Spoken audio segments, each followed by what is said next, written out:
bom dia novamente. Eu tenho uma apresentação, não sei se daria para baixar um pouquinho, acho que a luz aqui do... Né? E é melhor ficar desse lado, de qualquer lugar? É? Então, vou baixar um pouquinho aqui, que aí eu consigo enxergar.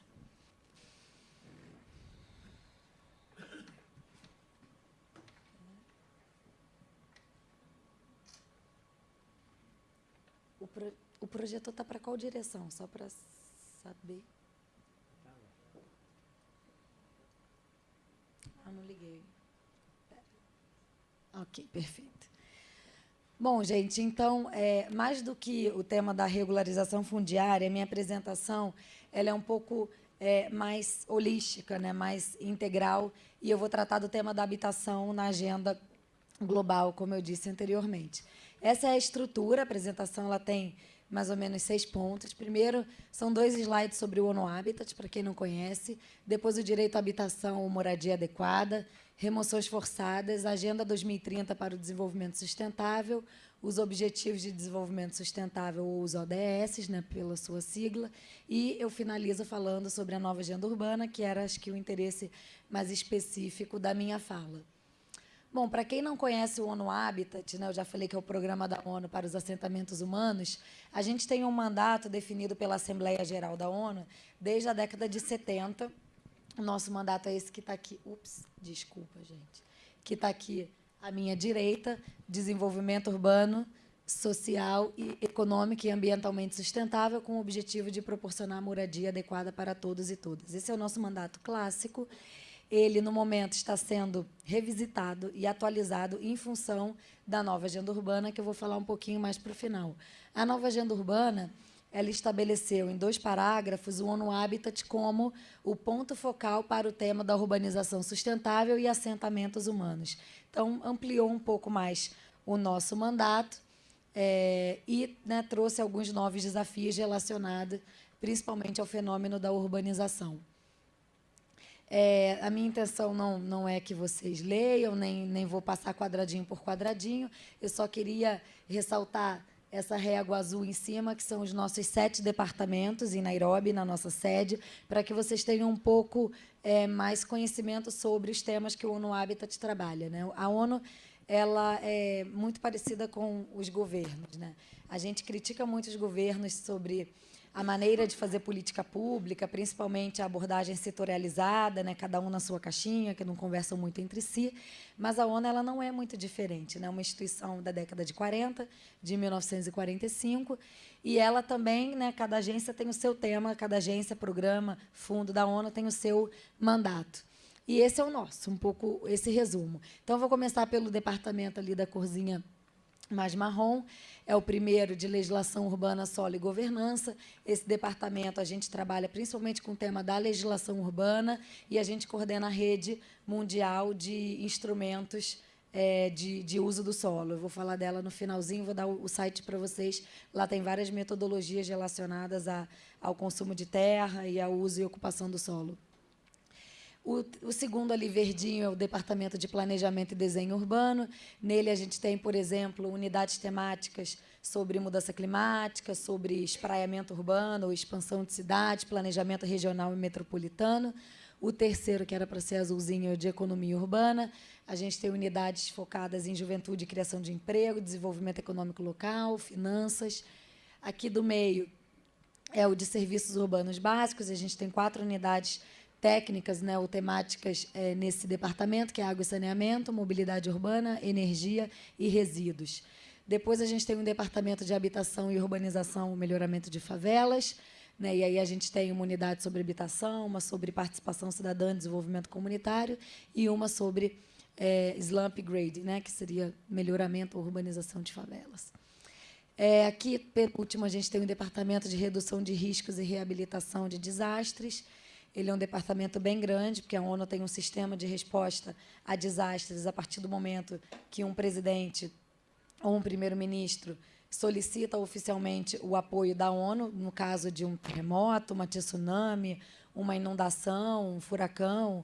Enfim, a gente tem uma série de protocolos a seguir após esse pedido oficial e uma série de metas e prazos para cumprir.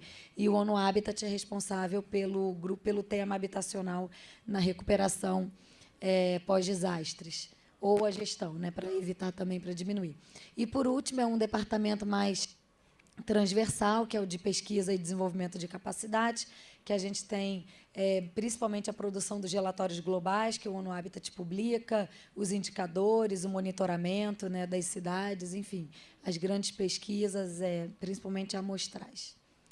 Bom, passando para o segundo tema da apresentação, eu queria falar um pouco sobre o direito à habitação adequada, principalmente voltando, né, ao seu conceito.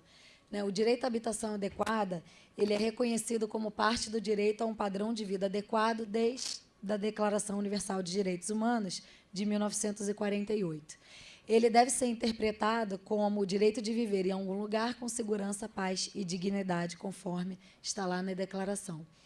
O direito à habitação adequada, ele é um direito que abarca liberdades, como a gente diz na ONU, né? Em particular, 4 liberdades, né? O direito à liberdade de circulação, o direito de eleger a residência e determinar onde se quer viver, o direito de ser livre de ingerências arbitrárias no lar, na privacidade e na família, e a proteção contra a remoção forçada, destruição ou demolição arbitrárias.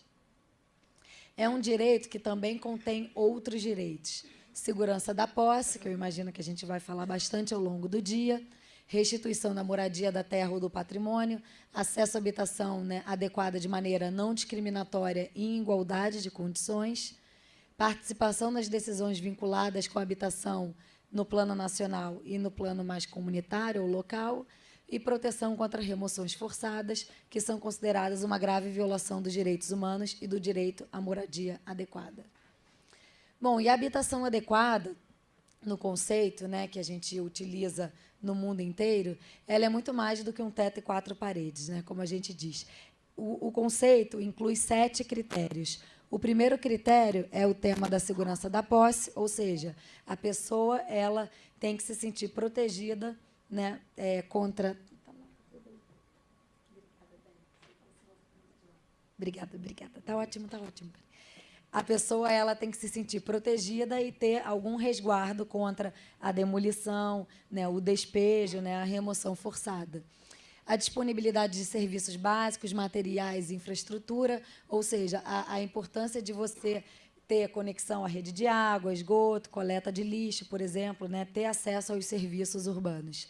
O custo acessível, ou seja, entende-se que o que você gasta com o direito à moradia não pode comprometer a realização de outros direitos humanos. Habitabilidade, ou seja, você deve ter uma moradia que seja confortável, que te proteja de frio, de calor, de umidade, né, que tenha espaço adequado nos cômodos, que tenha uma condição, né, estrutural adequada. Acessibilidade, ou seja, o tema faltou dizer, o custo acessível, às vezes aqui no Brasil, alguns livros e algumas bibliografias traduzem também para economicidade. Né? Então, você pode usar tanto o custo acessível como economicidade. Essa ideia de que você não deve, né, com o que você gasta com a habitação, comprometer outros direitos humanos. A habitabilidade, eu já falei. Acessibilidade, a necessidade de que você atenda grupos menos favorecidos. Localização, ou seja, se ressaltar a importância de que a localização importa. A gente vê em muitas cidades, cada vez mais o espraiamento urbano, cada vez mais as moradias sendo construídas nas periferias. Isso traz um alto custo, né, em termos ambientais, por conta principalmente do deslocamento das emissões de gases causadores do efeito estufa, né, causa problema de sustentabilidade da ordem social e econômica por conta da criação de bairros periféricos, né, e da distância de opções de lazer, de opções de trabalho, opções de estudo, de cultura. Então, né, esse é um tema que o Habitat trabalha bastante, eu vou falar dele mais em seguida. E, por último, a adequação cultural, ou seja, respeitar a cultura, os padrões daquele local. Né? A gente que anda bastante aqui pelo Brasil e pela América Latina, em especial, a gente vê os padrões construtivos bastante diferenciados. Esse é um município que tem verão o ano inteiro, né? Então o teto ele é de uma maneira diferente, Eu estava conversando com o Péricles, que a gente atualmente trabalha muito em Alagoas, a gente tem um projeto com o governo do Estado, nos assentamentos informais, que são conhecidos como grotas, que eram áreas de preservação, e lá chama muita atenção a qualidade do teto, né? Assim, da telha, são telhas em geral. E justamente é por causa do calor. Então, se aquela família tem algum recurso, ela privilegia a telha, né? Fazer o telhado da casa em detrimento, por exemplo, de um banheiro dentro da sua própria, né, residência. Bom, por último, a habitação acessível muitas vezes é inadequada e a habitação adequada muitas vezes não é acessível. Bom, e o tema da habitação enfrenta vários desafios, né? O tema, e aí eu tenho uma colinha aqui com alguns dados globais. O tema da informalidade, né? O Péricles falava sobre isso, o Paulo Henrique também falou sobre isso na abertura. Eu tenho um dado aqui de que hoje cerca de 1/4 da população urbana do mundo vive em favelas. Isso é mais de 1 bilhão de pessoas e até 2030 esse número deve triplicar. O segundo grande desafio, o déficit, né, quantitativo e o aumento da demanda, né? A gente já tem um déficit bastante considerável no Brasil e no mundo, e a previsão é de que, até 2025, teremos que proporcionar habitação adequada para 50 milhões de novos habitantes urbanos por ano, além do déficit de 200 milhões de unidades habitacionais que já existe no dia de hoje, isso quantitativo, né? Sem falar do déficit qualitativo e do tema da habitabilidade, né? Que são justamente essas condições adequadas para você, né, viver dentro da sua residência. O tema do custo do financiamento, né, em geral, a gente sabe que o financiamento está mais disponível para as famílias de renda média, de renda alta, né, que os pobres urbanos, aquele grupo menos favorecido em termos de renda, tem muito mais dificuldade de conquistar o sonho da casa própria, ou mesmo de pagar um aluguel social, né, de ter uma coabitação com outras pessoas, é muito mais complicado. E pessoas, famílias, até mesmo as de renda um pouco mais alta, principalmente a classe média, gastando muito mais do que 30% do salário, que é o máximo, né, recomendável para o custo com a habitação. O tema da falta de planejamento, né, a gente vê isso, né, as habitações ocupam mais ou menos 70% da superfície urbana e elas não estão, em geral, no centro da elaboração da política pública urbana, né? Então, isso traz a falta de conexão, principalmente com os serviços, como eu estava dizendo anteriormente. O tema da insustentabilidade, isso, em geral, afeta muitas cidades. As cidades ocupam 2% do território mundial e são responsáveis pela emissão de quase 80% dos gases causadores do efeito estufa. E as moradias representam mais de 19% do consumo de energia no mundo inteiro. Então, né, a importância de se trabalhar com o tema da moradia sustentável, né, de trazer algumas técnicas um pouco mais modernas para a gente, né, principalmente os arquitetos e engenheiros, pensarem nas moradias do mundo mais atual.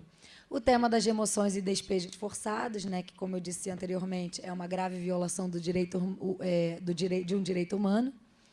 O tema da vulnerabilidade e exposição ao risco, né? Ou seja, a falta de resiliência das próprias casas, né?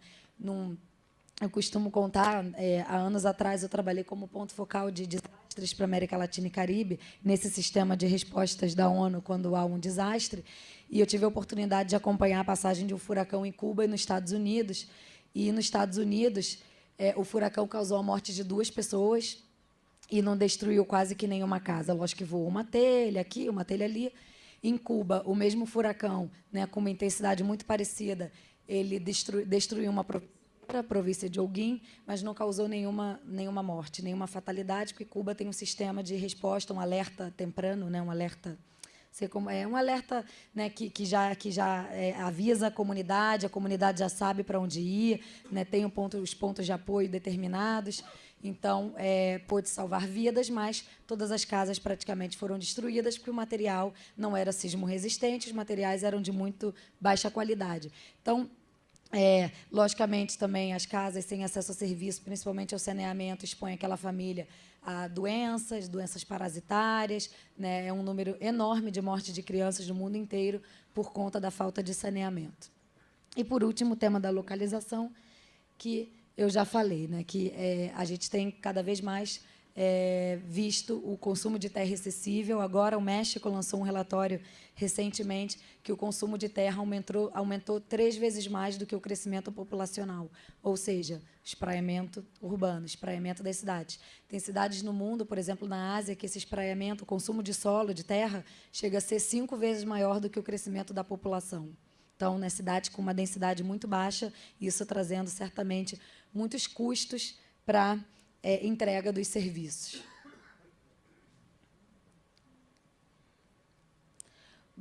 Deixa eu ver se eu pulei algum. Não, ok.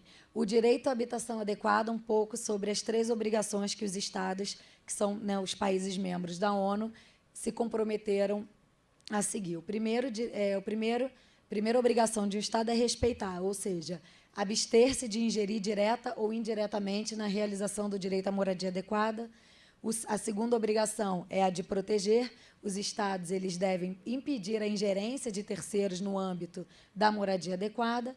E a terceira obrigação que os Estados, e aí não, os países têm, é de realizar ou cumprir. Ou seja, os Estados eles devem adotar medidas legislativas, orçamentárias, judiciais, administrativas, de promoção para a realização plena do direito à moradia. Um pouco sobre as remoções. O segundo parágrafo aqui eu coloquei a definição clássica que a gente usa, né? Fiz um resuminho. Então, quando a gente fala sobre remoções forçadas, a gente está falando da retirada definitiva ou temporária de pessoas, famílias ou comunidades das casas ou terras que ocupam, sem oferecer-lhes ou permitir-lhes meios apropriados de proteção jurídica. Como eu disse anteriormente, a proteção contra remoções forçadas é um elemento-chave do direito à moradia adequada e está vinculada diretamente ao tema da segurança da posse. A gente sabe que as remoções acontecem por motivos diversos, eu listei alguns, como projetos de infraestrutura e desenvolvimento, reabilitação urbana, grandes eventos, conflitos, né, fundiários. E gostaria de ressaltar aqui que a gente, no ONU Habitat, nas Nações Unidas em geral, a gente não é contra o processo de reassentamento de pessoas e famílias ou comunidades. A gente entende que, em alguns casos, é necessário passar uma linha de metrô, uma linha de BRT, a construção de algum grande equipamento urbano, por exemplo, mas esse reassentamento jamais pode ser uma remoção forçada, isso é, de cara, uma violação de direito, ao direito humano daquela pessoa e ao direito à moradia adequada. Ela deve seguir protocolos, esse reassentamento deve seguir protocolos internacionais do direito internacional para que sejam realizados. Com frequência, esses processos de remoções, e no Brasil, infelizmente, a gente tem vários exemplos, são violentos e afetam desproporcionalmente os mais pobres, que, comumente, sofrem violações de outros direitos humanos decorrente do processo de remoção. E, eu já falei isso dos direitos humanos, a gente ressalta muito que é uma violação grave dos direitos humanos, e as remoções, como eu disse, quando necessárias, devem seguir os princípios aplicáveis do direito internacional, como, por exemplo, explorar, primeiramente, todas as alternativas viáveis, a remoção deve ser a última opção, acesso a reparações e a recursos jurídicos efetivos, indenização adequada pelo patrimônio real ou pessoal afetado, e jamais as remoções, elas não devem ter como resultado deixar as pessoas sem moradia ou expor essas pessoas a outras violações de direitos humanos. Bom, eu coloquei aqui um resuminho sobre esses protocolos, sobre as garantias processuais que são necessárias de serem observadas no processo de reassentamento. Então, vou passar um pouquinho mais rápido, oportunidade de consultar as pessoas afetadas, notificação suficiente e razoável, ou seja, aquelas pessoas que moram naquele assentamento, elas devem acompanhar o antes, o durante e o depois, elas devem ser informadas do dia, da hora, de como vai ser, elas devem ter acompanhamento jurídico, caso elas se sintam violadas, naquele momento, por exemplo, da remoção, do reassentamento, elas devem ter a quem recorrer, a provisão de informação sobre a remoção prevista, a presença de funcionários de governo ou representantes durante o processo, identificação apropriada das pessoas que realizam o processo de remoção, proibição de realizar uma remoção com mau tempo ou no período noturno, disponibilidade de assistência jurídica, e recursos jurídicos, como eu disse. Bom, passando para o terceiro ponto da apresentação, quem conhece esses 8 quadradinhos coloridos? Quem se lembra deles? Algumas poucas pessoas. Okay. Bom, esses quadradinhos coloridos, eles eram os Objetivos de Desenvolvimento do Milênio. Eram 8 grandes objetivos que foram acordados numa cúpula realizada na sede da ONU em Nova York, no ano de 2000, na virada do milênio, para definir quais seriam as prioridades da agenda global para os 15 anos seguintes. São grandes ciclos de planejamento desses macro-objetivos que acontecem a cada 15 anos na ONU. Então, no ano de 2000, os Estados-membros da organização acordaram esses 8 objetivos. Eles tinham 18 metas, mais ou menos 2, 3 para cada objetivo, e um conjunto de 48 indicadores para monitorar essas metas. Na época, o ONU Habitat era responsável pelo ODM 7, de qualidade de vida e respeito ao meio ambiente. Tinha a meta de garantir... Como era? Trabalhar com a sustentabilidade ambiental. Tinha a meta relacionada à gestão de água, floresta, saneamento, e alguns indicadores para monitorar. Os ODMs, eles, então, vigoraram até o ano de 2015. Mais ou menos a partir de 2010, 2011, os países membros da ONU começaram a se reunir para definir que novos objetivos substituiriam esses 8 objetivos, já que em 2015 terminava o prazo. O Brasil, ele é um caso de muito sucesso relacionado aos ODMs. O governo brasileiro fez o que a gente chama de interiorização bem importante para os ODMs, criou o Prêmio ODM, criou Prefeito Amigo dos ODMs, tinham várias ações, tinham várias redes sendo montadas, que foram montadas ao longo dos anos, e o Brasil entregava seus relatórios de monitoramento, de acompanhamento desses indicadores, que eram feitos pelo IPEA, a cada vez que tinha que entregar, acho que era a cada 2 anos. Bom, e muitos atribuem a melhora do Índice de Desenvolvimento Humano do Brasil a essa pauta dos ODMs que deram um norte nas políticas públicas brasileiras de várias esferas. Então, se a gente vê o mapa do Brasil com relação ao IDH, o da mais esquerda é de 91, a gente vê que o IDH do Brasil era muito baixo, quase que praticamente de norte a sul. No ano de 2000, que é o quadro do meio, a gente já vê uma concentração na região Nordeste e Norte de um IDH muito baixo, e o restante do país já indo para um baixo e médio, desenvolvimento humano. E que foi no ano que lançaram, que os países acordaram os ODMs, em 2000, e 10 anos depois, em 2010, a gente já vê uma melhoria significativa em termos de IDH no país, e muitos atribuem esse sucesso aos ODMs. Devo dizer que, apesar desse sucesso, os ODMs eles foram muito criticados porque eles não conseguiram reduzir a desigualdade. A gente mora no continente mais urbanizado do mundo e no continente mais desigual do mundo. E a gente não pode ignorar esse fato. Que tanto essa urbanização tem sido positiva, que tanto a gente está urbanizando corretamente as nossas cidades, é preciso refletir sobre esse dado. Não é algo automático o fato de você urbanizar um local e reduzir a desigualdade e melhorar a vida se você não faz isso de uma maneira integrada e de uma maneira adequada. Era o que Paulo Henrique dizia, não basta só entregar o título, você tem que garantir o direito à cidade, o direito pleno daquele cidadão ou daquela cidadã de viver onde ela vive, onde ele vive. A desigualdade, pelo contrário, aumentou no Brasil e na nossa região, muito infelizmente. Em 2015, foi realizada, então, a Cúpula das Nações Unidas sobre Desenvolvimento Sustentável, que deu origem ao que a gente chama de Agenda 2030 para o Desenvolvimento Sustentável.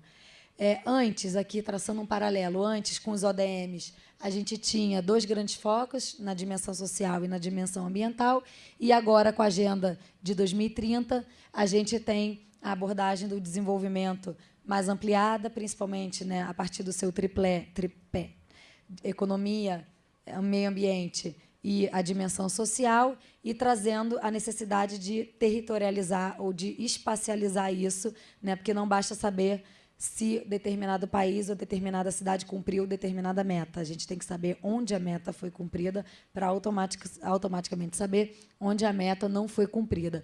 Os ODMs eles eram muito mais simplistas, no sentido de que eram 8 grandes objetivos. Os ODS, que eu vou mostrar num slide ampliado, hoje em dia são 17 objetivos, então é mais do que o dobro de objetivos. Isso mostra a complexidade do mundo, por um lado, e mostra que hoje não estamos satisfeitos só com os 8 temas da virada do milênio. Hoje, outros temas de igual importância entraram na pauta global do desenvolvimento sustentável.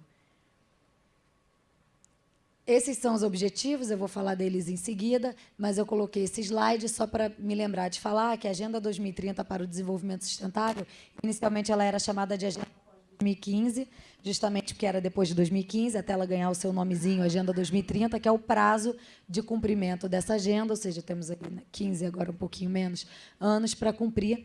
Essa agenda ela é baseada em 5 grandes P's, pessoas, que é o principal P, prosperidade, paz, parcerias e planeta. Hoje, todo o planejamento estratégico de todas as agências, fundos e programas da ONU, eles são feitos com base nesses 5 P's, inclusive a nossa atuação no Brasil, que a gente acorda com o Ministério de Relações Exteriores, ele é feito com base nesses 5 P's, né? A gente tem que responder a cada P desse.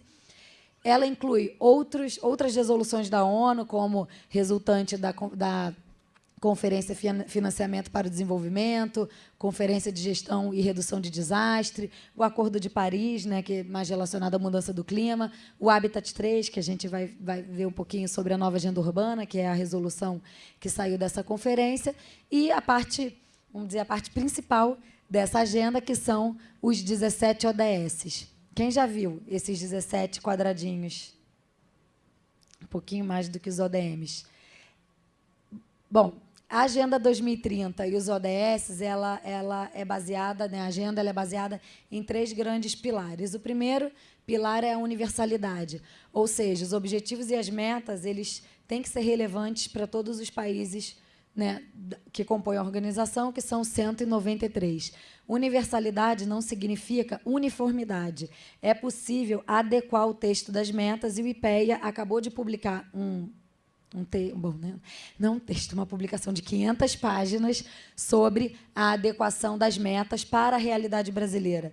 Por exemplo, os ODMs, no ODM de saúde, fazia referência a várias doenças, incluía a malária. E, na época, o Brasil substituiu a malária pela dengue, que a dengue era uma ameaça e continua sendo até hoje, né, mais importante, porque a malária já tinha sido quase que erradicada, ainda que a gente tenha aí uma volta da malária também. Integração, ou seja, a necessidade de trabalhar com o tema do desenvolvimento de maneira integrada e não só mais com essa visão setorial de ambiental e social, trazendo uma pauta forte econômica, principalmente por conta do aumento da desigualdade. Então, a gente vai ver que os ODSs têm alguns relacionados ao tema econômico, que é uma novidade em comparação com os ODMs, e a principal diretriz ou princípio da Agenda 2030, que é não deixar ninguém para trás. Hoje, praticamente todos os documentos que a ONU publica fazem menção a esse princípio de não deixar ninguém para trás. E um tema que a gente gostaria de ressaltar, quando a gente fala não deixar ninguém para trás, é justamente extrapolar as médias, né, as médias estatísticas. Então, por exemplo, quando o Brasil reportava sobre os ODMs, que era esse relatório do IPEA que eu comentei, ele reportava a média nacional. O Brasil, a tendência é cumprir a meta 1 do ODM 1, a meta 3 do ODM 2. Né? Ele ia fazendo análise de tendência, né, fazendo a comparação da série histórica, e ele analisava a tendência de cumprimento ou não de determinada meta e de determinado objetivo do milênio. Só que isso trazia uma média nacional. Você não sabia onde, no Brasil, aquela meta estava sendo cumprida.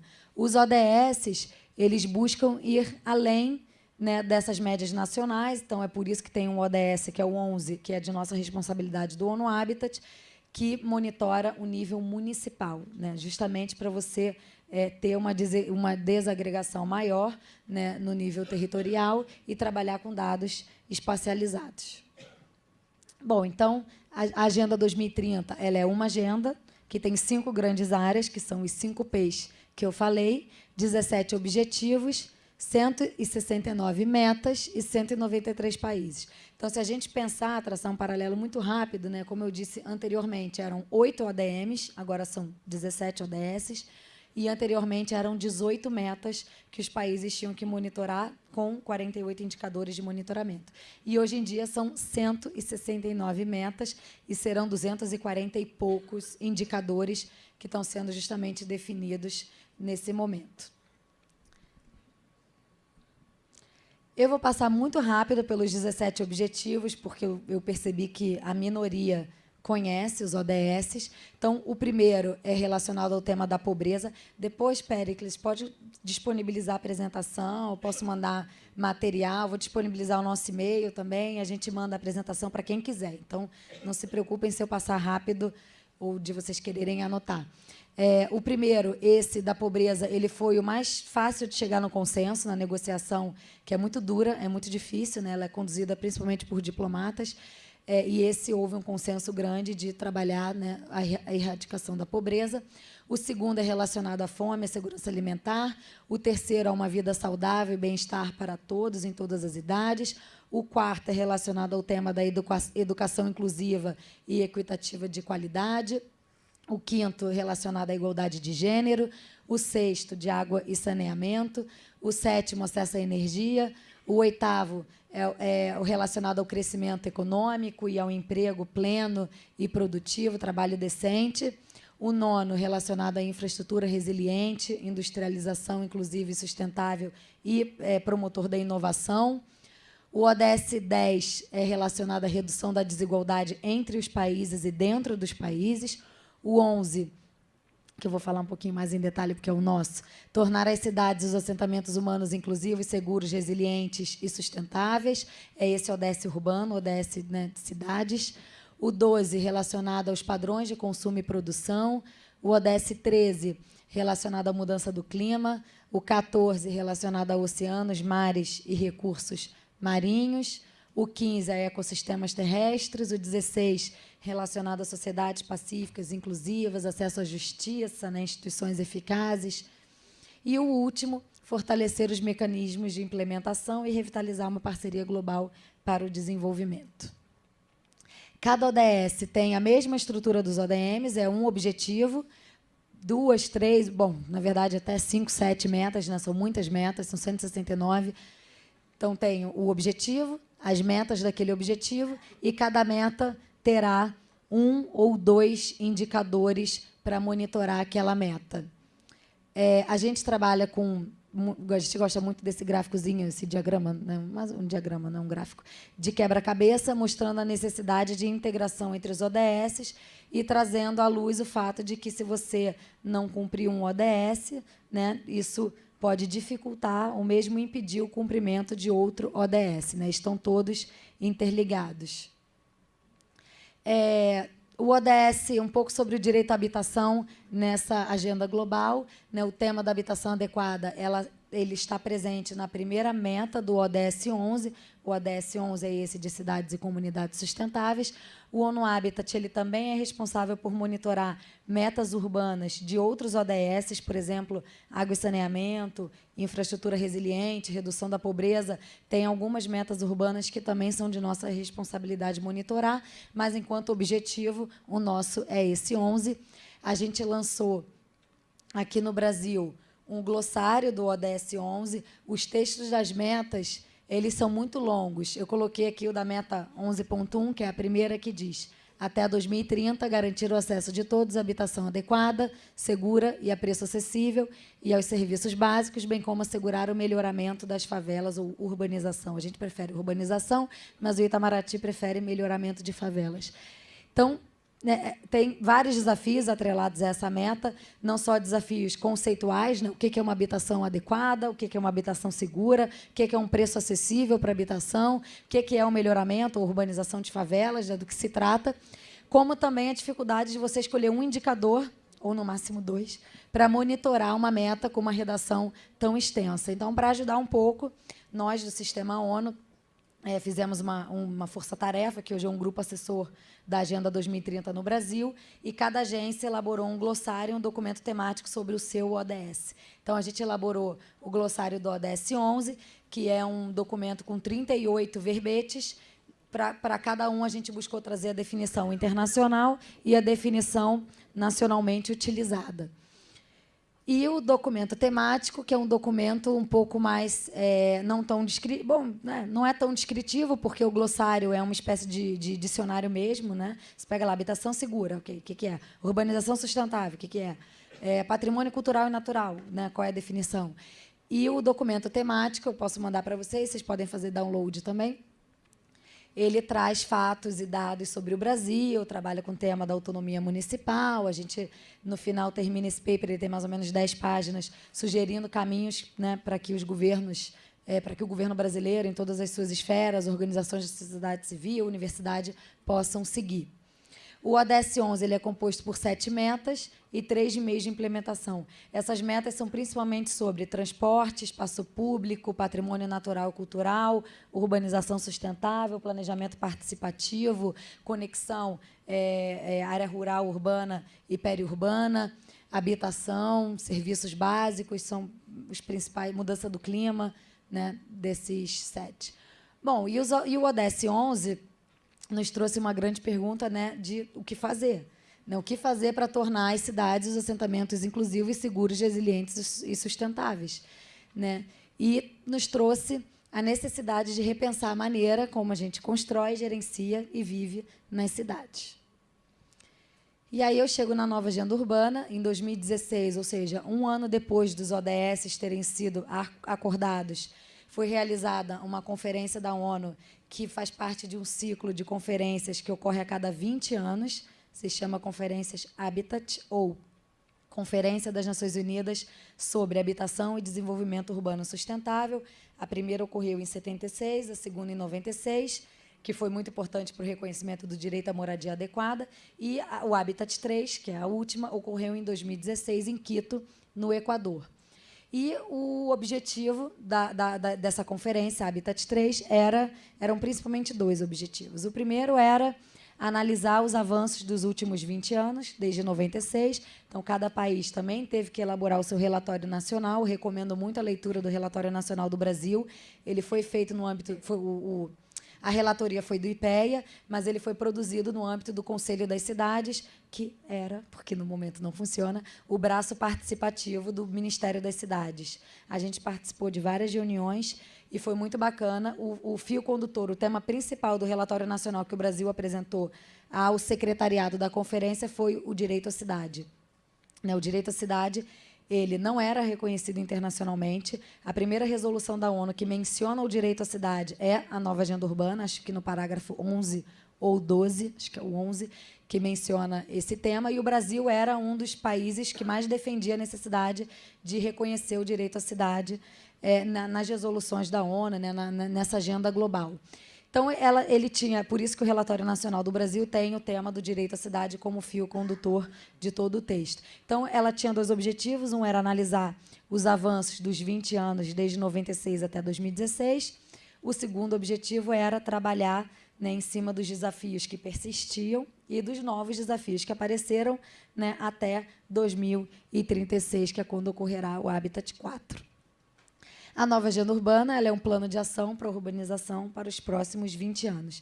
Eu costumo dizer que é uma leitura obrigatória para quem trabalha em qualquer tema relacionado à cidade, não é obrigatória só para arquitetos, urbanistas, engenheiros, é também para assistente social, é também para planejador urbano, para cientista político, enfim, para qualquer sociólogos, para qualquer pessoa e qualquer formação que trabalhe na gestão urbana, que trabalhe com temas relacionados às cidades. Por que eu digo isso? Porque a ONU, como eu falei lá no início, ela também é toda setorializada. E a gente tem resolução para tudo. Resolução sobre inovação tecnológica, resolução de financiamento para o desenvolvimento, resolução dos direitos da criança e do adolescente, resolução da gestão de desastres, por exemplo, né, e recuperação. E a nova agenda urbana ela tem o mérito de agregar, de incluir em uma só resolução, que tem 174 parágrafos, mais ou menos 22, 23 páginas Word, numa única resolução, todos os temas: planejamento metropolitano, habitação, direito à cidade, transporte, espaço público, cultura, enfim, tem praticamente todos os temas relacionados à vida nas cidades. O Habitat 3 ele teve um processo preparatório bastante longo. Foi a primeira conferência da ONU que teve todos os seus materiais traduzidos voluntariamente pela minha equipe para o português. E foi uma tarefa hercúlea, assim, foi bem difícil, mas foi a primeira na história da ONU. O português não é língua oficial das Nações Unidas, e ainda assim a gente priorizou, na equipe do ONU Habitat aqui do Brasil, traduzir tudo para o português, e a gente negociou com o secretariado da conferência desses materiais estarem de maneira oficial no site. Então, quem entrar no site do Habitat 3 consegue fazer download de todo o material em português. As traduções não são as mais perfeitas, mas são bem boas. Bom, o processo preparatório incluiu a elaboração, eu vou começar de baixo para cima, de espaços participativos de discussão e debate. Então, a gente fez, por exemplo, café da manhã urbano, tarde urbana, noite urbana, e a gente credenciou eventos no mundo inteiro que estivessem discutindo temas relacionados à pauta da conferência. Reuniões temáticas e regionais. Então, a gente tinha, por exemplo, a reunião sobre o tema metropolitano em Montreal. Era a reunião mundial do tema metropolitano preparatória para a Habitat 3. E tinha as regionais, reunião da América Latina e Caribe, reunião da África, da Europa, da Ásia e por aí vai.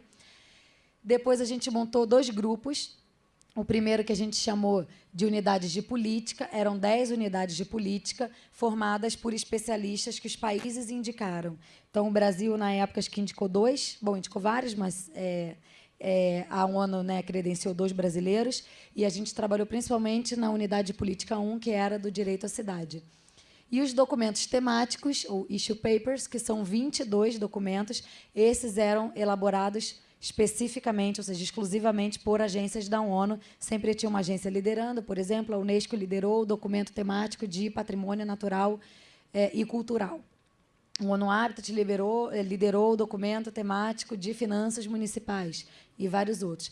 E, por fim, os relatórios regionais, nacionais, que os países apresentavam, os regionais, que foram feitos pelas comissões econômicas, no caso da América Latina, pela CEPAL, e o relatório global da conferência. Então, aqui tem um quadrinho, só para vocês terem uma ideia. Aqui tem as 6 grandes áreas que foram definidas para a nova agenda urbana. Os documentos temáticos são os 22 documentos. Então, hoje, por exemplo, alguém escreve para a gente no nosso e-mail central pedindo material sobre vínculo urbano-rural. Esse é o material obrigatório que a gente manda. Normas urbanas e legislação, a gente manda. E aqui, no lado direito, as unidades políticas foram essas 10 que eu comentei. Aqui é um quadrinho sobre as reuniões, lá as reuniões regionais, e aqui as reuniões temáticas. Então, por exemplo, a reunião temática de espaço público foi em Barcelona, a reunião de assentamentos informais foi em Pretória, a reunião sobre América Latina e Caribe foi em Toluca, no México, e por aí vai. Bom, então, a nova agenda urbana, ela é um documento orientado à ação que estabelece esses novos padrões globais de conquista do desenvolvimento urbano sustentável, repensando a maneira como a gente vive e gerencia as nossas cidades. A nova agenda urbana, ela tem 5 grandes pilares. O primeiro pilar é relacionado à política nacional urbana, ou seja, fomentar que os países tenham uma política nacional urbana e que essa política nacional urbana oriente, né, os estados, ou as províncias e os municípios e todas as organizações e instituições que trabalham com o tema urbano. Aqui no Brasil, isso dá pano para manga, como a gente diz, né? É um grande debate, porque tem gente que defende que o Brasil tem a política nacional urbana e tem gente que defende que o Brasil... É tão básico a discussão que é desse nível. Que, né, gente que defende que o Brasil tem e que não tem. Aqueles que defendem que o Brasil tem uma política nacional urbana dizem que, se você pegar os artigos da Constituição, se você pega o Estatuto da Cidade, se você pega algumas legislações específicas, esse conjunto é a política nacional urbana. E outros vão dizer, não, isso não é uma política nacional urbana. A política nacional urbana deve ser como, por exemplo, a política nacional de novas centralidades, a política nacional de mudança do clima, a política nacional de mobilidade urbana, ou seja, é uma política unificada, né, sobre o tema urbano. O segundo pilar é relacionado à legislação urbana, o terceiro é o planejamento e desenho urbano, o quarto, financiamento, e o quinto, implementação local, né, trazendo isso para, de fato, a realidade, né, como diz aquele jargão, a vida acontece nas cidades. E no centro da nova agenda urbana está o tema da habitação. E a gente lançou um paper que, durante o processo preparatório, que ajudou a colocar o tema da habitação no centro da estratégia de cumprimento da nova agenda urbana, que se chamou Habitação no Centro, ou Housing at the Center. A gente também traduziu ele para o português. Esse texto, Habitação no Centro, ele buscava não só fazer uma metáfora para ressaltar a necessidade de você ter habitação nos centros urbanos, nos centros da cidade, não, né, na periferia, como também colocar o tema habitacional no centro da elaboração da política urbana, né, aqui no caso do Brasil, principalmente municipal. A gente entende que a habitação adequada ela melhora a saúde, aumenta a sustentabilidade ambiental, já falei sobre isso indiretamente, crescimento econômico, maior participação no tecido da cidade, reduz o risco de desastre e resiliência urbana. Resiliência, no conceito da ONU, significa a capacidade de resistir e de se recuperar após um desastre, né, acesso a oportunidades e empoderamento socioeconômico e segurança e salvaguarda melhoradas, principalmente, né, aí o tema da regularização é fundamental. Esse texto traz vários assuntos relacionados à habitação. Ressaltei aqui alguns parágrafos, né? Vou ler o segundo. Né? A habitação tem sido considerada como um dos desafios mais assustadores da urbanização. Naqueles dados que eu colei aqui do meu papelzinho, isso ficou bem claro, né? A superfície que as habitações ocupam, né? O consumo de energia dessas habitações e o espraiamento urbano, que é latente se a gente vê né, se a gente para estudar o consumo da terra versus o crescimento populacional. Bom, esse paper, né, ele termina convidando, né, todo mundo a discutir a mudança de um paradigma, né, na prática e na política habitacional, e a gente colocou alguns princípios orientadores para mudar esse paradigma. Vou ressaltar alguns, né, planejamento participativo e inclusivo, direitos humanos, né, ter estratégias nacionais, planejamento e legislação para aumentar e melhorar a acessibilidade, não separar a urbanização, a habitação da urbanização e vice-versa, entender que a habitação é inseparável do fenômeno da urbanização, é um imperativo para o desenvolvimento socioeconômico, né, a base para o cumprimento e para a realização de vários outros direitos, a necessidade de reformas completas ou sistêmicas, e a gente trata um pouco dos dois... Não sei nem como dizer muito em português, mas das duas metodologias de lidar com o tema do assentamento informal, que é uma tradução literal do inglês, não é a melhor palavra do mundo, mas é a abordagem da cura, né, ou curativa, e a abordagem da prevenção. Né? A cura é melhorar as favelas que já existem, os assentamentos informais que já existem, e atuar, né, no aspecto preventivo, e aí é fundamental fazer aqueles estudos de acesso a mercado, né, valores de mercado, disponibilidade da terra urbana. Eu acho que eu estou acabando. Bom, o tema da habitação na nova agenda urbana, né, eu falei dele no ODS, que está lá na meta 1 do ODS 11. Na nova agenda urbana, a palavra habitação ou moradia, enfim, a gente colocou, né, filtrou em inglês, aparece 41 vezes ao longo do documento, inclusive na parte inicial dos princípios. A habitação ela é muito bem referenciada, né, é o primeiro desafio que a agenda reconhece, e mais para o final do texto da nova agenda urbana, ela coloca a habitação no centro da estratégia de cumprimento da nova agenda urbana. Então, colocando o tema habitacional no outro patamar na agenda global do desenvolvimento sustentável. Nesse paper, a gente busca mudar o foco da produção, né, para uma abordagem mais holística, alinhada com planejamento. A gente vê o caso do Brasil, é um exemplo disso, o caso do Chile, do México, né, de preocupação com a produção em larga escala, né, a produção de unidades habitacionais, sem um planejamento, né, adequado e alinhado para acompanhar isso. Aqui são alguns exemplos de publicações nossas. Aquelas duas lá, a verdinha e a laranjinha, são os clássicos de conceito do direito à habitação adequada, moradia adequada e remoções forçadas. Eu baseei minha apresentação muito neles, é possível fazer download. Várias outras publicações do ONU Habitat. Eu queria encerrar deixando meu contato. Meu e-mail é raine.ferretti@un.org. E o e-mail central da equipe é brasil@onuhabitat.org.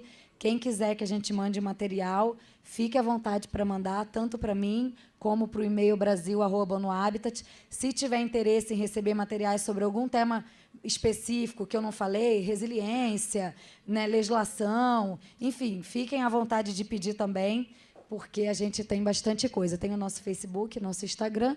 Para finalizar, eu já falei muito, eu queria novamente agradecer à Fundação Israel Pinheiro pelo convite. Espero que a apresentação tenha sido útil para pautar as próximas mesas do seminário. Fico à disposição e agradeço ao CAU também, que é um grande parceiro do Habitat aqui no Brasil. Muito obrigada.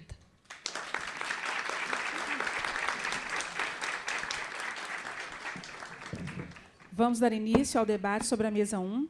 Gentileza de utilizar os microfones das laterais que está com os assistentes. O debatedor deverá se identificar e formular a pergunta em 1 minuto.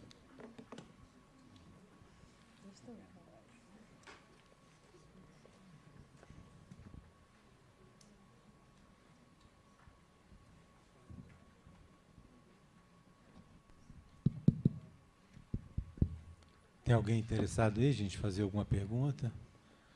Eu, particularmente, achei que foi bem interessante, bem rico, é muita informação, assim, né? Nesse contexto do global para o local, acho que o global aí foi bem amplo e, assim, a gente tem procurado atuar, assim, nesses locais, sempre trazendo esses conceitos e tendo como ponto de partida que a situação avance. Então, por exemplo, no caso específico da regularização fundiária, a gente atuou aqui, a Mônica está aqui, vai falar mais tarde, nos planos municipais de regularização fundiária, foram desenvolvidos, e aí a ideia é que começasse com o governo federal, estadual, municipal, e eu gostaria de citar, até está aí o prefeito de Confins, está aí na plateia hoje. Confins está fazendo regularização e a meta dele estabeleceu, até o final do governo, chegar próximo dos 100% de regularização fundiária. Acho que é uma meta ousada, mas uma meta muito interessante, né, que outros municípios metropolitanos também deveriam adotar, porque nós temos exemplos pesados de irregularidade fundiária na região metropolitana.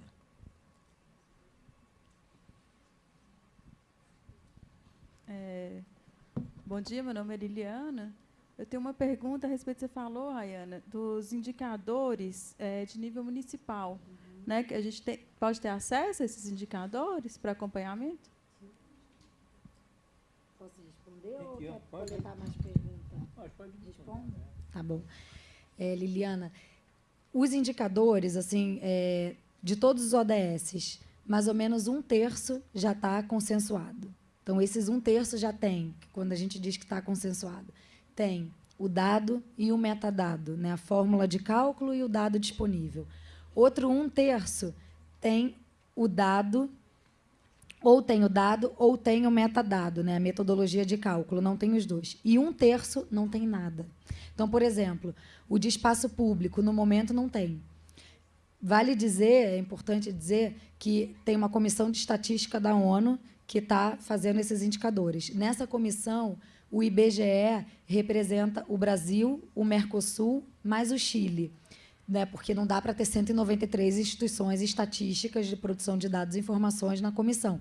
Então, no caso, o IBGE foi eleito para representar o Mercosul e Chile. E aí eles recebem as propostas de indicadores antes, analisam, vão em todas as reuniões, fazem várias videoconferências, em algumas a gente participa, né, a minha equipe aqui do Brasil. Em geral, esse é um processo liderado pela nossa sede, pelo Departamento de Pesquisas e Relatórios Globais e Desenvolvimento de Capacidade. Então, a gente tem um site da Comissão de Estatística da ONU que tem esse 1/3 dos indicadores fechados, esse 1/3 que eu tenho dado a metodologia e 1/3 que não tem nada. Agora, um site que eu recomendo muito botem no Google, Plataforma ODS IBGE. É sensacional. O IBGE lançou há mais ou menos, acho que uns 6 meses, a plataforma ODS 3 metas com os indicadores, mas a plataforma é muito boa. E quem quiser, cada ODS tem um grupo de trabalho do IBGE que você pode pedir ao IBGE para participar. Quando você participa do GT, você tem lá todos os materiais daquele ODS em questão. Então, assim, recomendo muito. É melhor do que entrar no site até da ONU. Primeiro, que está em português. Segundo, que ela é muito amigável, a plataforma. Os gráficos, os mapas. Né? Você faz download de Excel e depois você gera num ArcGIS da vida o mapa que você quiser. É bem legal. Então, sim, é o IBGE que está calculando. Esse da Meta 11.1 chama muita atenção. Eu tive várias discussões com o IBGE, porque o indicador selecionado não é culpa do IBGE, na verdade, não é culpa de ninguém, mas é o indicador que foi acordado para monitorar a Meta 11.11.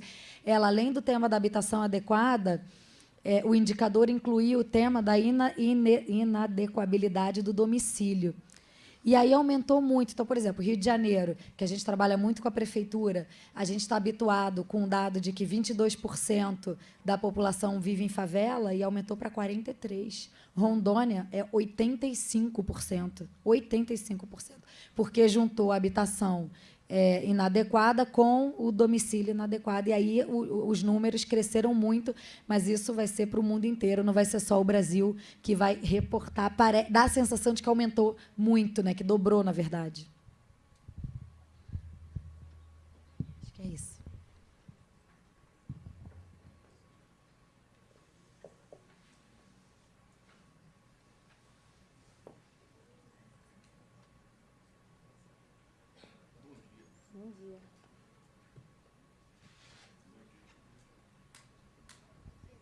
Bom dia, tudo bem? Muito prazer, parabéns pela exposição. Eu acho que realmente um trabalho maravilhoso aí desenvolvido pela ONU, no grupo da Habitat. Ela está falando a respeito de informações e dados. Realmente, eu, como entusiasmado, né, na área da regularização fundiária, tenho buscado informações e dados e a gente encontra muita falta de transparência e muita dificuldade para acessar esses dados.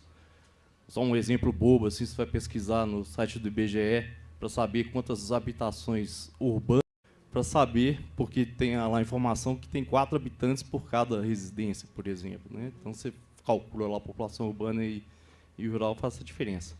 Aí, o que acontece? Como advogado na área, tudo, e vislumbrando, né, essa nova legislação, acho que ela veio a atender uma demanda gigantesca no Brasil, do ponto de vista da informalidade das habitações e das propriedades. E, com o intuito disso, fundei o Instituto Reurbanizar. É um instituto que o papel dele principal é criar o elo de comunicação entre os principais entes envolvidos, os atores. A comunidade, o órgão local, que é o titular do procedimento, a prefeitura, e aquele que vai depois proceder à titulação, que são os cartórios de registro de imóveis. Aí a pergunta que eu faço é como havendo interesse do Instituto Reurbanizar, de procurar a ONU, tudo, a gente estabelecer uma parceria no sentido dos projetos a começarem a ser realizados, como que a gente pode alimentar a base de dados da ONU para vocês demonstrarem as metas que, de fato, vão ser atingidas ou não. Então, eu queria depois ter um contato para saber como faz para credenciar. Você disse que um dos pilares é parceria, né? Então, para a gente estudar e ver uma forma como que a gente pode desenvolver projetos futuros novos aí juntos do grupo. Muito obrigado pela atenção. Como é seu nome? Fernando Magalhães. Fernando Magalhães. Obrigada, Fernando, pela sua pergunta. Eu tenho assim, algumas sugestões a fazer. Para credenciar o Instituto junto ao ONU Habitat, a gente tem um documento jurídico, né, para formalização e oficialização de parcerias, que se chama Memorando de Entendimento. Ele funciona como um protocolo de intenções, ou seja, é um documento que oficializa a parceria sem transferência de recursos entre as partes. Então, tem algumas cláusulas obrigatórias, por exemplo, de reconhecimento de privilégios e imunidades, da Convenção de Genebra, Tribunal de Arbitragem, né? Você, como advogado, entende bem essa linguagem. E tem algumas cláusulas sobre os objetivos da parceria, os temas relacionados. Então, a gente sempre coloca atividades amplas, por exemplo, troca de metodologias, troca de dados e informações, participação de eventos, né? A gente, quando assina um MOU, que é a sigla, o Memorando de Entendimento, a gente tem sempre aquele parceiro no nosso radar para manter e para privilegiar quando convida para um evento, quando chama para alguma coisa, porque é o nosso parceiro oficial. Isso faz com que o Instituto possa colocar no site, que é parceiro do ONU Habitat, a gente também pode dizer de maneira oficial. Então, essa é a minha recomendação. Não sei se você anotou meu e-mail e o do Brasil, pode me mandar um e-mail, a gente manda o instrumento, a gente assina obrigatoriamente em inglês ou espanhol e português, porque o português não é língua oficial, então a gente tem que assinar ele bilíngue. E é bem simples, é bem rápido, porque o meu diretor, que é o Elkin, que é o diretor para América Latina e Caribe, ele tem a delegação de autoridade para assinar esse instrumento, então não tem que ir para Nairobi, tudo é mais rápido quando a gente faz no escritório aqui. Outra recomendação que eu faço, que tem até alguns cartórios no Rio, que se credenciaram anos atrás, é no Pacto Global. O Pacto Global, e tem o site também, se colocar no Google, Pacto Global ONU. Tem um site em português, que a Rede Brasileira de Organizações e Instituições é a 4ª maior do mundo. O Pacto Global foi uma iniciativa criada pelo Kofi Annan na década de 90, quando eles perceberam que só os governos não dariam conta de todos os desafios, e que porque a ONU é uma instituição intergovernamental.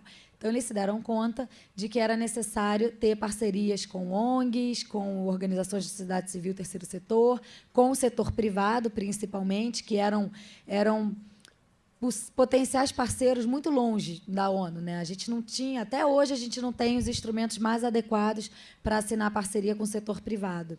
E aí o Kofi Annan criou o Global Compact, o Pacto Global da ONU, e o Pacto Global é um conjunto de 10 princípios, por exemplo, respeito ao meio ambiente, não à corrupção, não ao trabalho infantil, direitos humanos. Você tem que, como instituto, ou como empresa, ou como ONG, como universidade, qualquer pessoa jurídica, né? Você tem que se comprometer a respeitar e a promover esses 10 princípios. E aí, hoje em dia, né, tecnologia, você preenche tudo no site e você demora uns 15, 20 dias para ter uma resposta. Você pode credenciar o seu instituto na rede do Pacto Global, e aí você participa de um outro tipo de rede, que aí não tem nada a ver com o ONU Habitat, mas eu acho super bacana, pode usar logo do Pacto Global nos materiais, é, de alguma maneira, também um vínculo com as Nações Unidas. É isso. Me manda um e-mail que eu mando mais informação.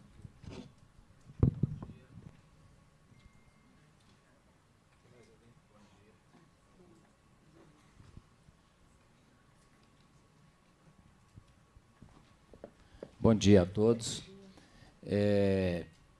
Rayane, nós temos a ONU Habitat, como você disse, a estrutura da ONU como um governo no mundo, né, com caráter estruturado como um governo. E pensando aí a questão do direito à cidade, do direito à igualdade, a inserção das populações pobres, a todos os serviços que a cidade pode dispor, relacionando isso com um novo contexto das políticas públicas no Brasil, pós-eleições de 2018, gostaria de saber como é que a ONU Habitat analisa esse processo e se posiciona em relação a esse contexto aí futuro, breve, né, que teremos aqui no país. Ok. Como é seu nome? Desculpa, não me apresentei. Aderbal, sou da Urbel, Companhia Urbanizadora de Habitação de Belo Horizonte e Prefeitura de Belo Horizonte. Ok. Aderbal, né? Aderbal, ok. Aderbal, obrigada pela sua pergunta. É a primeira vez que alguém me pergunta isso, até porque eu não fui a muitos eventos depois da eleição, mas imagino que será algo recorrente, né? Há 10 anos atrás, quando eu dava palestra, todo mundo me perguntava, mas os Estados Unidos e a guerra do Iraque? Né? E agora a moda vai ser pergunta relacionada à eleição, né, de 2018, e é natural que isso aconteça. Bom, o que eu queria dizer sobre isso? Assim, o que eu posso dizer sobre isso? Primeiro, que não cabe à ONU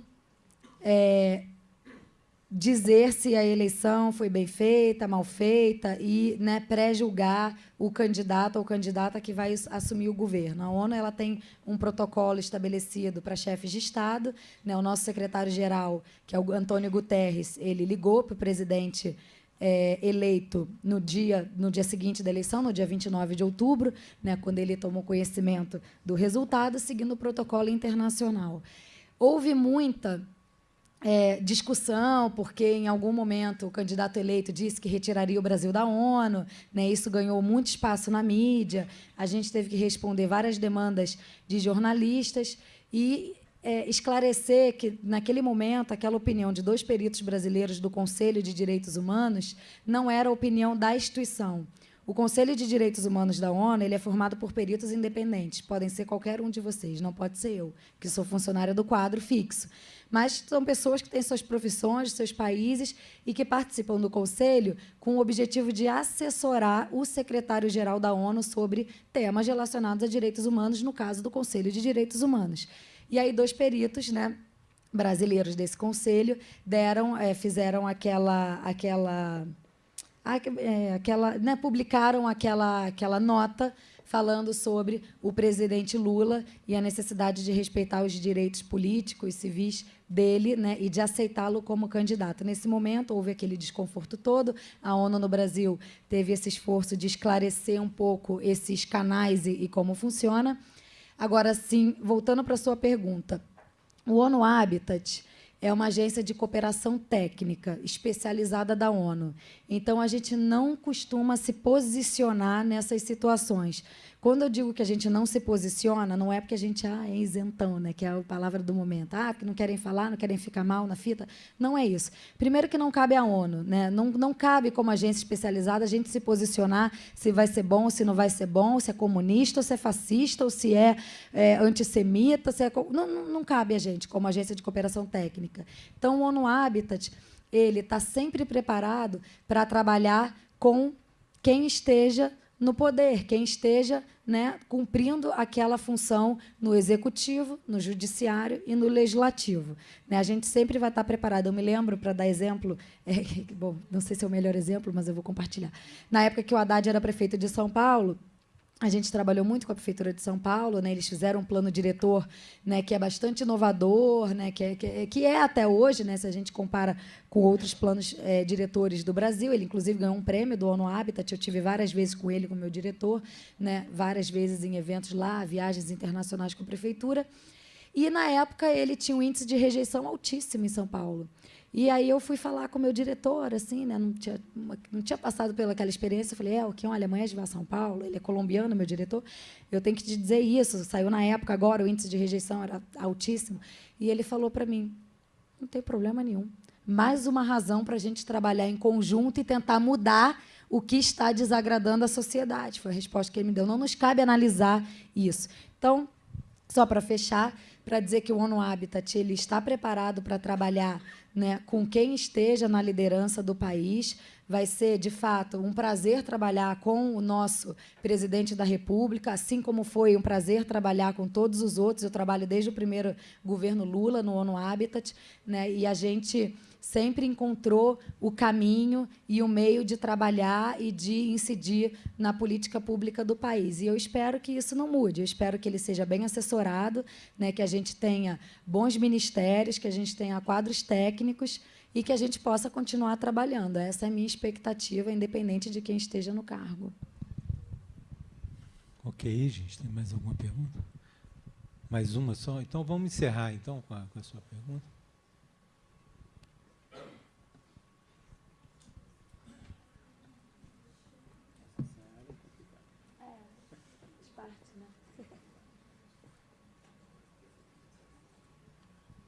Bom dia, meu nome é Karina, e puxando um gancho dessa resposta, mas eu já estava com essa dúvida.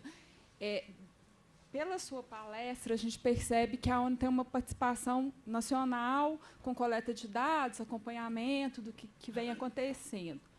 Mas você diz que trabalha muito, eu ouvi você falar, trabalha muito com a Prefeitura do Rio, muito com o Estado de Alagoas, muito com a Prefeitura de São Paulo. E essa participação mais técnica, mais próxima, mais na execução de projetos com os municípios, ou às vezes com o Estado, depende muito do quê? Da procura do município ou de uma situação de carência maior na questão da habitação em uma determinada região? Karen, obrigada pela sua pergunta. Depende de vários fatores. Hoje, o município que tem mais projetos com o ONU Habitat é Belo Horizonte. Incrível, né? Eu estava aqui, inclusive, quinta-feira. Até meu chefe falou, por que você não dorme lá? Tem um feriado, leva as crianças para conhecer Iotim. Né? E aí vai de carro. Mas, assim, não deu tempo de organizar bem que eu gostaria. Então, eu voltei. Né? Vim e volto hoje para casa. A gente tem... Assim, o principal que a gente faz no Brasil, de fato, é a implementação de projetos. Né? Essa apresentação que eu fiz hoje, que é mais conceitual, é parte das nossas funções, de compartilhar os conceitos e a agenda do ONU Habitat, da ONU em geral. Então, é parte da nossa representação institucional. Mas a maior parte do meu tempo, da minha equipe, é para implementar projetos. E aí a gente tem vários formatos e caminhos para a seleção. Tá? Vou citar os que me vêm à cabeça. Primeiro, sendo uma agência de cooperação técnica, quando um município, um estado, o governo federal, alguma instituição nos procura porque vai desenvolver determinado projeto e quer que a gente participe, a gente tem várias respostas a dar. Uma é o que eu dei para o Fernando há pouco. Quer que a gente acompanhe, quer que a gente monitore, né? Assim, uma coisa mais suave, a gente assina um memorando de entendimento. Agora, não, eu quero que você tenha equipe, eu quero que você participe, eu quero que a gente monte um comitê. É algo que vai demandar muito trabalho, a gente precisa de recurso. O ONU Habitat, por ser uma agência de cooperação técnica, ele não tem recursos não etiquetados, livres. Eu não vou ao evento que eu quero, eu não posso pagar uma viagem que eu quero, não posso, é só no âmbito de projeto. Todo recurso nosso é projetizado, né? Então, quando é uma prefeitura que nos procura, que foi o caso do Rio, por exemplo, para desenvolver um projeto específico, o das favelas pacificadas, que a Fundação vai trabalhar agora na Barreira do Vasco, na Vila Mexicano, a gente teve um projeto de 7 anos com a Prefeitura do Rio nas favelas, que eu tinha 130 funcionários. Era um andar da prefeitura para o ONU Habitat. Né? Aí, nesse caso, a prefeitura financia o projeto com recurso próprio ou recurso do BID, do Banco Mundial, enfim. Né? A prefeitura financia. Uma outra situação é quando a gente propõe um projeto a um fundo internacional. Por exemplo, União Europeia. A gente tem um projeto de política de redução de emissão de gases, né? Do efeito estufa. E aí esse projeto é financiado pela União Europeia. A gente fez uma seleção de cidades no Brasil, baseada em critérios, e aí a gente trabalha com as cidades piloto, que a gente chama. Então, tem Fortaleza, tem Recife, tem Betim aqui, tem Curitiba, Sorocaba, e com cidades no entorno que a gente chama de cidades satélites. Nesse caso, nós captamos o recurso. Sempre a gente vai ter que ter o recurso ou captado por nós ou financiado pelo parceiro. Aí, nesse caso, é financiado pela União Europeia esse projeto. Aqui em BH, a gente tem um projeto financiado pelo Reino Unido, tem um projeto financiado pela Agência de Energia Sueca e tem um agora começando mais relacionado a espaços públicos. Então, assim, varia muito, né? Horas nós temos o recurso e horas é o parceiro que tem o recurso e, em alguns momentos, a gente tenta captar juntos também aquele recurso. Então, depende muito mesmo da situação. Okay. Então, vamos concluir essa mesa aqui, agradecendo a Rainha pelo deslocamento até aqui, essa palestra bacana. Muito obrigado, então. Eu que agradeço. Tchau.